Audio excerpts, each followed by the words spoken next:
En aquest vídeo us parlaré de 10 denominacions d'origen de Catalunya més dues una mica especials. I utilitzarem altre cop el mapa. Bé, com us explicava en el clip anterior, doncs les denominacions d'origen catalanes estan més o menys situades al voltant de la costa de Catalunya.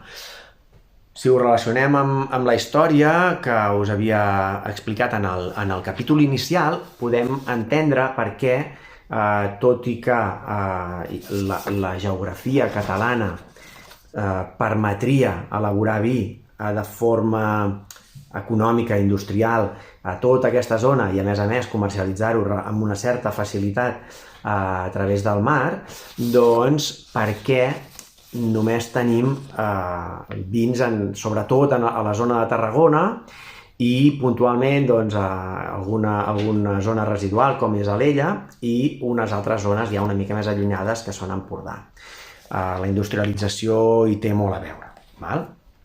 El cas és que a Catalunya tenim 10 denominacions d'origen exclusives, diguéssim, que entre elles no es poden barrejar, però en tenim dues més, i per això sempre parlem de que els vins catalans poden estar classificats en 12 denominacions d'origen, perquè n'hi ha dues que, diguéssim, poden solapar les altres. Us explico quines són les dues que poden solapar. Doncs és molt fàcil.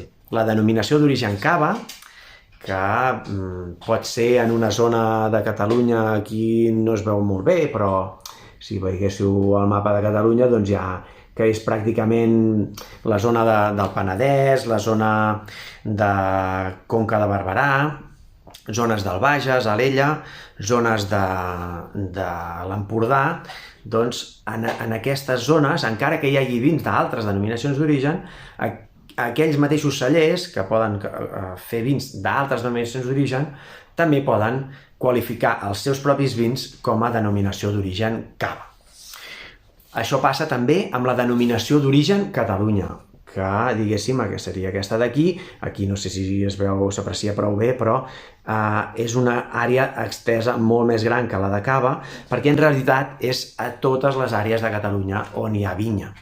A totes les àrees de Catalunya on es pot fer un vi amb una denominació d'origen, com ara, per exemple, Terra Alta, o Empordà, o Costers del Segre, s'hi pot fer simultàniament, no en el mateix vi, però sí en un altre vi del mateix celler, un vi amb denominació d'origen Catalunya. Per tant, tenim una denominació d'origen més general. A part d'això, tenim 10 denominacions d'origen que en aquest cas sí que s'extenen per al que és el territori català. I de nord a sud podríem veure la denominació d'origen única que hi ha a la província de Girona, que és l'Empordà. És una denominació d'origen separada en dues àrees, l'Alt Empordà i el Baix Empordà. A la província de Barcelona tenim 3 denominacions d'origen. La més petita de totes és Alella. Una de les més grans en extensió, però que en canvi és molt petita en número d'elaboradors, és la denominació d'origen Pla de Bages. I també tenim la denominació d'origen Penedès, que està dividida en província de Barcelona i Girona. És la denominació d'origen més dinàmica i segurament més comercial de totes les catalanes, en el sentit més de comerç. A la província de Lleida tenim una denominació d'origen únicament, però molt repartida, molt separada, zones de plana de Lleida amb un clima continental absolut i zones de Prepirineu amb un clima molt diferent, zones molt pròximes també a la Conca de Barberà. Bé, una és la denominació d'origen Costers del Segre. El Segre és el riu que domina aquesta província. I llavors tenim la província de Tarragona, la província amb un número de denominacions d'origen més gran.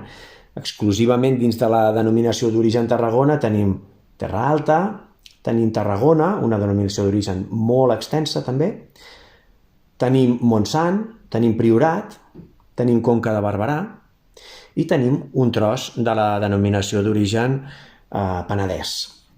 Bé, aquestes denominacions d'origen us les explicaré una miqueta més en els pròxims capítols i així podrem aprofundir una mica.